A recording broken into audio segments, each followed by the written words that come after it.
Once upon a time, there was a king who had an upright and wise minister, and this minister relied on God in all his affairs until that this incident happened. One day, the king cut off one of his fingers, and blood came out of his hand, and when the minister saw him, he said, "Perhaps it is good," and at that the king became angry with the minister. And he said, "Where is the goodness when the blood is running from my finger?"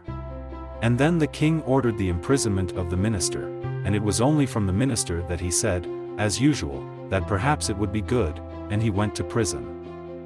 And as usual, the king used to go to the picnic every Friday. And at the end of the picnic, a trip landed near a large forest, and after a short break, the king entered the forest. The surprise was that the forest had people worshipping an idol, and that day was the idol's feast day, and they were looking for an offering to offer to the idol.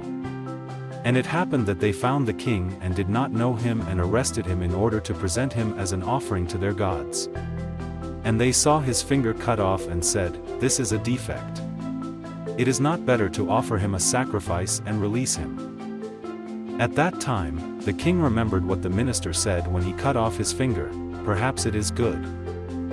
After that, the king returned from the trip, released the minister from prison, and told him the story that happened to him in the forest.